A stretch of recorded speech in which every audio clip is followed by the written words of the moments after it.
Había pasado 3 días horneando esas galletas. 3 días, mis amores. Con mis manos artríticas, con mi espalda que ya no aguanta lo que aguantaba antes, pero con el corazón lleno de amor. Eran las galletas favoritas de mi hijo Rodrigo. Las de vainilla con chispas de chocolate, las mismas que horneaba para sus cumpleaños desde que tenía 5 años. Él iba a cumplir 42. Y yo, su madre, quería que supiera que todavía lo recordaba. Que todavía lo amaba. Que a pesar de todo, seguía siendo su mamá. Llegué a su casa con la caja envuelta en papel azul, sus colores favoritos, con un moño que até con dificultad porque los dedos ya no me obedecen como antes. Toqué el timbre. Y cuando la puerta se abrió, no fue Rodrigo quien me recibió. Fue su esposa, Valeria. Y su cara lo dijo todo antes de que abriera la boca. Me miró de arriba abajo, suspiró con fastidio, y me dijo algo que me partió el alma en dos. Doña Carmen, hoy no es buen momento. Rodrigo está ocupado y, francamente, ya no nos hace falta que usted venga sin avisar. Sin avisar. A la casa que yo ayudé a pagar. A ver al hijo al que le di toda mi vida. Y en ese momento, mis amores, algo dentro de mí se rompió. Pero también, algo dentro de mí despertó. Porque esas galletas de cumpleaños fueron la última cosa que le di a mi hijo Rodrigo. Y lo que vino después, ni yo misma lo hubiera imaginado. Para entender todo lo que pasó, tengo que llevarte atrás. Muy atrás. Me llamo Carmen. Tengo 68 años. Fui maestra de primaria durante 35 años, y viuda desde que Rodrigo tenía 12. Cuando mi esposo Ernesto murió de un infarto fulminante, yo me quedé sola con Rodrigo y su hermana menor, Patricia, que tenía apenas 9 años. No teníamos mucho. Ernesto era mecánico y no dejó ahorros. Dejó deudas, en realidad. Unas deudas que tardé 4 años en saldar con mi sueldo de maestra. Pero lo saldé todo. Con dignidad. Y crié a mis 2 hijos. Los mandé a la escuela con el uniforme limpio todos los días. Les di de comer. Les di amor. Les di todo lo que pude. Rodrigo era brillante. Desde chico se veía que iba a llegar lejos. Sacaba 10 en todo, era el capitán del equipo de fútbol de la escuela, todos los maestros lo adoraban. Yo vivía para verlo crecer. Cuando terminó la preparatoria, me dijo que quería estudiar ingeniería en la capital. La universidad estaba a 4 horas de nuestra ciudad. Y yo le dije que sí. Por supuesto que sí. Saqué un crédito de 120,000 pesos para pagarle el primer año de carrera más el departamento compartido con otros estudiantes. Trabajé horas extras dando clases particulares los fines de semana para mandarle 4,000 pesos al mes para sus gastos. 4,000 pesos mensuales que a mí me costaban el doble en esfuerzo. Rodrigo se graduó con honores. Consiguió trabajo en una empresa constructora grande. Se fue a vivir a la capital de manera permanente. Yo estaba orgullosa. Tan orgullosa que lloraba sola en mi cuarto, de felicidad, mirando su foto de graduación, pero ahí fue cuando empezaron los cambios. Pequeños al principio. Tan pequeños que me convencí de que eran mi imaginación. Las llamadas que antes eran diarias se volvieron semanales. Luego quincenales. Luego, cuando él tenía ganas. Y entonces apareció Valeria. Valeria era hija de una familia acomodada de la capital. Bonita, elegante, de esas personas que cuando te saludan te hacen sentir que te están haciendo un favor. Desde el primer momento que la conocí, sentí algo. No sé cómo describirlo. Como cuando el cielo se nubla antes de una tormenta y uno lo siente en los huesos. Pero callé. Porque Rodrigo la amaba. Y yo amaba a Rodrigo. Se casaron cuando él tenía 34 años. Fue una boda grande, en un salón caro, con 200 invitados. Rodrigo me pidió que contribuyera con 80,000 pesos para los gastos. 80,000 pesos, mis amores. Eso era casi todos mis ahorros de 10 años. Pero los di. Sin dudar. Porque era la boda de mi hijo. Después de la boda, las visitas a mi casa se hicieron más raras. El primer año de casados, Rodrigo y Valeria vinieron a verme en Navidad.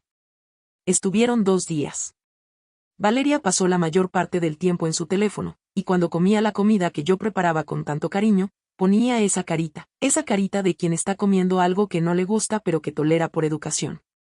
El segundo año, vinieron solo en Año Nuevo. Un día. Es que los papás de Valeria organizaron la cena de Navidad y no podíamos faltar, me explicó Rodrigo. El tercero, no vinieron. Me mandaron una videollamada de 15 minutos. Pero yo seguía mandándoles dinero.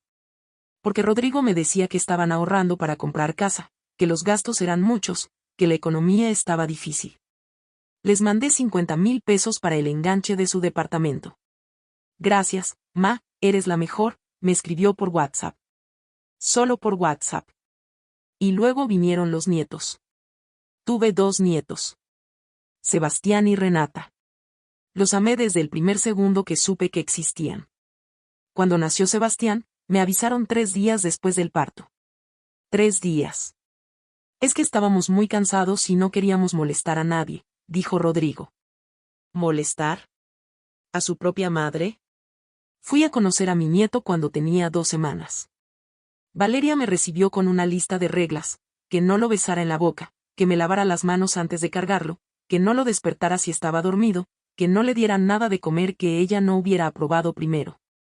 Yo asentí a todo. Porque quería estar cerca de ese bebé.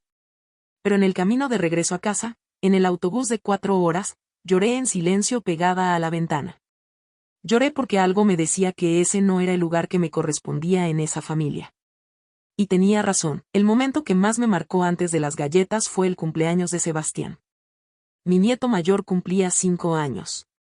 Yo fui a la capital con un regalo que tardé semanas en escoger, un set de Legos de 1,800 pesos. Más una alcancía de madera que yo misma pinté con sus iniciales y le puse adentro 500 pesos para que empezara a ahorrar. Llegué a la fiesta. Era en un salón privado. Había globos, payasos, una máquina de burbujas, una mesa de dulces enorme. Había como 40 niños y sus familias. Y yo no conocía a nadie. Me senté en una esquina y miré cómo mi nieto corría y reía y se divertía. Eso me hacía feliz. Pero Rodrigo estaba ocupado con sus amigos, sus cuñados, la familia de Valeria. Me saludó cuando llegué con un beso en la mejilla y luego, desapareció entre la gente. Valeria ni siquiera me saludó. Una señora se sentó a mi lado. Una señora amable que me preguntó de qué lado de la familia venía. Soy la mamá de Rodrigo, le dije. Y ella frunció el ceño, confundida. ¿La mamá de Rodrigo? Pero si Rodrigo me dijo que su mamá ya no podía viajar porque estaba muy enferma. El mundo se me vino encima. Muy enferma. Eso le dijo a sus amigos. Para explicar por qué yo no aparecía en sus vidas. Para no tener que decir la verdad, que me estaban borrando, y así llegamos al día de las galletas. El cumpleaños 42 de Rodrigo. Yo no había sido invitada a ninguna celebración. No hubo llamada, no hubo mensaje. Nada. Así que decidí sorprenderlo. Pensé, soy su madre, no necesito una invitación. Estuve 3 días horneando. Hice 4 docenas de galletas de vainilla con chispas de chocolate. Las metí en cajas individuales atadas con listones. Les puse una tarjetita escrita a mano que decía, para mi Rodrigo, que sigue siendo mi bebé aunque tenga 42 años. Con todo el amor de tu mamá, Carmen. Tomé el autobús de las 6 de la mañana. 4 horas parada en el pasillo porque no había asientos. Llegué a las 10. Tomé un taxi hasta su edificio. Subí al 4.º piso con mi cajita de galletas. Toqué el timbre. Y fue Valeria quien abrió. Me miró. Vi que apretaba la mandíbula. Doña Carmen. No avisó que venía. Vine a ver a mi hijo por su cumpleaños, le dije, sonriendo, sosteniendo las galletas. Ella suspiró. Un suspiro largo, cansado, lleno de fastidio. Rodrigo está en una reunión importante de trabajo. No puede atenderla ahora. Y no importa, puedo esperarlo. Doña Carmen, dijo en ese tono que tenía, ese tono de quien está hablando con alguien muy tonto, ya le he dicho que nos avise antes de venir. Esta es nuestra casa y necesitamos privacidad. Soy su madre, Valeria. Lo sé. Y por eso le digo esto con respeto. Rodrigo y yo hemos hablado, Y creemos que sería mejor que las visitas fueran más espaciadas. Que nos llame antes. Que entienda que ya tenemos nuestra propia familia. Ya tienen su propia familia. Como si yo no fuera parte de ella. Como si 42 años de amor, sacrificio y dinero no contaran para nada. Le extendí las galletas. Con la mano temblorosa, pero extendí las galletas. Y dáselas a Rodrigo. Feliz cumpleaños. Ella las tomó. Sin decir gracias. Y cerró la puerta. Cerró la puerta en mi cara. Yo me quedé parada en ese pasillo, mirando la puerta cerrada, con las manos vacías y el corazón hecho pedazos. Y entonces lo escuché. Adentro del departamento, escuché la voz de Rodrigo. No estaba en ninguna reunión. Estaba adentro. Y no salió. Mi hijo escuchó la conversación, o la imaginó, o Valeria fue a decirle, y él no salió. Mi hijo eligió quedarse adentro. Bajé las escaleras sin llorar. Salí a la calle sin llorar. Caminé 2 cuadras sin llorar. Y en la parada del camión, me senté en una banca y me permití llorar. Lloré por todo lo que le había dado. Por los 120,000 pesos de su carrera. Por los 80,000 de su boda. Por los 50,000 del enganche de su casa. Por cada regalo de cumpleaños, cada Navidad, cada llamada que él no respondió. Por los 4 horas de autobús esa mañana con las galletas en las rodillas.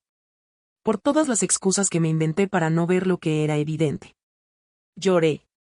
Y cuando terminé de llorar, tomé una decisión. En el autobús de regreso, saqué mi libreta. Sí, mis amores, tengo la costumbre de cargar una libreta. Mi difunto Ernesto me la regaló hace 40 años y desde entonces siempre cargo una conmigo. Y empecé a escribir. Todo lo que le había dado a Rodrigo a lo largo de los años. Carrera universitaria, 120,000 pesos. Gastos mensuales durante 4 años de carrera, 192,000 pesos. Aportación a la boda, 80,000 pesos. Enganche del departamento, 50,000 pesos. Regalos de cumpleaños, Navidades, Día del Padre, regalos para los nietos a lo largo de 8 años de matrimonio, aproximadamente 65,000 pesos. Apoyo económico en distintos momentos cuando me decía que andaban cortos, 40,000 pesos. Total, 547,000 pesos. 547,000 pesos de mi sueldo de maestra. De mis horas extras. De mis ahorros de toda la vida. Y no era el dinero lo que me dolía. Nunca fue el dinero. Lo que me dolía era que toda esa inversión de amor, no había comprado ni un solo momento de gratitud real. Cerré la libreta. Y tomé 3 decisiones. Primera decisión, no volvería a llamar a Rodrigo. Si él quería hablar conmigo, sería él quien llamara. Segunda decisión, cancelaría todos los apoyos económicos que aún seguía dándole. Todavía le mandaba 3,000 pesos mensuales para los gastos de los nietos. Ese dinero dejaba de salir de mi cuenta desde ese día. Tercera decisión, hablaría con mi abogada. Porque había algo importante que Rodrigo no sabía. Yo tenía una propiedad. Además de mi casa, había heredado de mis padres un terreno en las afueras de la ciudad. Un terreno valuado en ese momento en aproximadamente 800,000 pesos. Y ese terreno estaba en mi testamento, con el nombre de Rodrigo como único heredero. Ese día, en el autobús, decidí cambiar el testamento. Primero que hice cuando llegué a casa fue llamar a Patricia. Mi hija menor. La que nunca tuvo tanto como Rodrigo, la que estudió en la universidad local porque no había dinero para mandarla lejos, la que se casó modestamente y vive en la misma ciudad que yo. La que nunca me ha fallado. Mamá, ¿qué pasó? ¿Estás bien? Me preguntó al escuchar mi voz. Y le conté todo. Patricia lloró. Lloró de coraje, de tristeza, de impotencia. Mamá, yo te lo dije desde hace años. Valeria siempre te ha visto como una amenaza, como alguien que le quitaba atención a Rodrigo, y él la dejó hacer. Lo sé, mija. Lo sé ahora. ¿Qué vas a hacer? Lo que debía hacer hace tiempo. Ponerme a mí primero. Al día siguiente fui con la abogada. Le expliqué todo. Modifiqué el testamento. El terreno quedó dividido en partes iguales, 50% para Patricia, 50% para una fundación que apoya a madres solteras en la ciudad. Rodrigo quedó fuera. No por venganza, sino porque yo también tengo el derecho de decidir a quién le doy lo que construí con mis manos. Luego, hablé con mi banco. Cancelé la transferencia mensual de 3,000 pesos. Y entonces esperé. No tardó mucho. 3 semanas después, sonó mi teléfono. Era Rodrigo. Mamá, ¿qué pasó con el depósito de este mes? Ningún, ¿cómo estás? Ningún, te extraño. Directo al dinero. Rodrigo, ese depósito lo cancelé. ¿Qué? ¿Por qué? Porque ese dinero lo necesito yo ahora. Y porque creo que ya es tiempo de que tú y Valeria se sostengan solos. Son dos profesionales. Pueden hacerlo. Silencio. Mamá, ¿estás bien? ¿Te enojaste por algo? No estoy enojada, Rodrigo. Estoy tranquila. Y estoy bien. Solo decidí que voy a usar mi dinero en cosas que me hagan feliz. ¿Qué significa eso? Significa lo que dije. Otro silencio. Valeria dice que fuiste a la casa sin avisar y que la pusiste en un momento incómodo. Fui a ver a mi hijo en su cumpleaños con galletas que hice con mis manos. Eso es todo lo que fui a hacer. Sí, pero... Rodrigo. Escúchame bien. Amo a mis nietos. Los amaré siempre. Pero yo también me merezco respeto. Y si en tu casa no puedo recibirlo, entonces esperaré a que tú vengas a verme a la mía. Cuando quieras. Las puertas de mi casa siempre están abiertas para ti. Y colgué. Puse el teléfono sobre la mesa. Y por primera vez en años, respiré. Lo que no esperaba era que Rodrigo se enterara del testamento. No sé cómo lo supo. Quizás habló con alguien. Quizás la notaría. No importa. El caso es que lo supo. Y me llamó un martes en la noche, a las 9. Mamá, necesito que me expliques qué hiciste con el testamento. Su voz era diferente. No era la voz tranquila de siempre. Era una voz tensa, agitada. Actualicé mi testamento, Rodrigo. Es un derecho que tengo. ¿Me sacaste? ¿Me sacaste de tu testamento? Que ese terreno era mío, mamá. Siempre dijiste que era para mí. Y dije que algún día sería para ti. Las circunstancias cambian. Las personas cambian. ¿Qué circunstancias? Que esto es por Valeria. Que ella te cae mal y por eso me estás castigando a mí. Rodrigo. El día de tu cumpleaños fui a tu casa con 4 docenas de galletas que hice en 3 días con estas manos. Tu esposa me cerró la puerta en la cara. Y tú, que estabas adentro, no saliste a verme. Eso es lo que pasó. Silencio. Mamá, es que Valeria estaba nerviosa y... No. No. Ya no más explicaciones, Rodrigo. Ya no más excusas. Tú elegiste. Llevas años eligiendo. Y yo también tengo el derecho de elegir. Eso es una venganza. No. Es una decisión. Hay una diferencia. Escuché que Valeria decía algo de fondo. No entendí las palabras, pero el tono lo decía todo. Mamá, si no corriges el testamento, esto va a tener consecuencias. ¿Te estás amenazando a tu madre, Rodrigo? Pausa larga. No. Solo digo que... Rodrigo. Te amo. Siempre te voy a amar. Pero esta conversación terminó. Buenas noches. Y colgué por segunda vez. Temblaba. Claro que temblaba. Pero no de miedo. De liberación.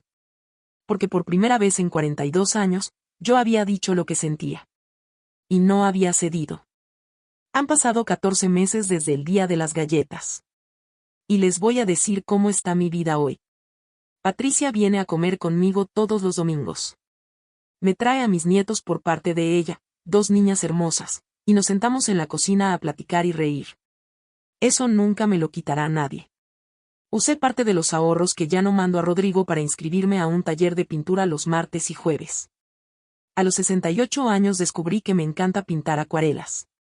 Hice amigas en ese taller. Mujeres de mi edad, algunas con historias parecidas a la mía. Nos tomamos café después de cada clase. Nos escuchamos. Nos reímos. El terreno sigue en mi testamento a nombre de Patricia y la fundación. No lo cambié. Y no lo cambiaré. Rodrigo me llamó 3 veces más en estos 14 meses. Las 3 veces para asuntos de dinero. Una para pedirme que le firmara un aval, otra para preguntarme si podía prestarle 30,000 pesos, y una más, hace 2 meses, para decirme que si no lo ayudaba con los gastos de los niños iba a tener que sacarlos del colegio privado. Las 3 veces le dije que no. Las 3 veces fue difícil. Pero las 3 veces, al colgar, respiré, ¿extraño a Rodrigo? Sí. Extraño al niño que fue. Extraño al muchacho que me abrazaba cuando llegaba de la escuela. Extraño a ese ser que alguna vez me miró con admiración. Pero ese Rodrigo y el Rodrigo de hoy no son la misma persona. O quizás sí lo son, y yo simplemente no quise verlo hasta que me cerraron la puerta en la cara. Lo que aprendí es esto. El amor verdadero no necesita comprarse. No necesita ganarse con dinero ni con sacrificios que la otra persona nunca pidió. El amor verdadero se da libremente y se recibe con gratitud. Y cuando el amor que da solo regresa en forma de demandas, hay que saber parar. Si hay una cosa que quiero que te lleves hoy de esta historia, es esta. Nunca es tarde para poner límites. A los 68 años, yo aprendí a decir no. Aprendí que mi bienestar también importa. Aprendí que el amor que no me cuida, no me conviene. Y si hoy estás viviendo algo parecido, si hay alguien en tu vida, un hijo, una hija, una pareja, un familiar, que toma todo lo que das pero no te devuelve ni respeto, escúchame. Tú no eres una máquina de dar. Eres un ser humano que merece ser visto, valorado y amado. Y está bien, está completamente bien, decidir que tu amor, tu tiempo y tus recursos se merecen algo mejor. Yo lo hice. Y aunque a veces duele, aunque la soledad de ciertas noches pesa, sé que tomé la decisión correcta. Porque el karma no siempre llega como un rayo. A veces llega en silencio, en forma de paz. La paz que sientes cuando ya no cargas con lo que no es tuyo. Esa paz, mis amores, no tiene precio. ¿Qué aprendí yo de todo esto? Aprendí que el amor verdadero no necesita comprarse. Pero también necesita que tú lo cuides. Que pongas límites. Que digas, hasta aquí, cuando ya dijiste demasiados, sí, que te costaron la paz. Aprendí que los recuerdos no se pierden aunque vendan el objeto que los guardaba. Porque los recuerdos los cargo yo. Aquí, en el pecho, donde nadie puede entrar sin mi permiso. Aprendí que el karma no es venganza. El karma es consecuencia. Y las consecuencias llegan, tarde o temprano, con una puntualidad que ni los relojes suizos tienen. Y aprendí, sobre todo, que nunca es tarde para reconstruirse. Que a los 68 años se puede empezar otra vez. Con menos ilusiones, sí. Pero con más sabiduría. Con más dignidad. Con más paz. A todas las mujeres que están escuchando esto, si alguien está usando tu amor como banco, si alguien toma tu tiempo y tu sacrificio como si fuera su derecho, no esperes a que vendan el reloj de tu alma. Habla. Decide. Pone límites. Porque tú no naciste para ser el soporte de nadie. Naciste para vivir. Y nunca es demasiado tarde para empezar. La cámara hace un recorrido lento por una casa modesta llena de luz. Fotos en las paredes. Flores en la ventana. Una silla con un libro abierto. Un jardín verde. La vida cotidiana de una mujer que eligió su propia paz. Música, fat suave a silencio. Solo el sonido del viento y el canto de un pájaro. Narración, cierre. ¿Qué habrías hecho tú en mi lugar? Cuéntame en los comentarios. Me encanta leer cada una de sus palabras. Ustedes son las razones por las que sigo contando estas historias. Si esta historia te llegó al corazón, dale like. Ese pequeño gesto me dice que no estoy sola contando estas verdades.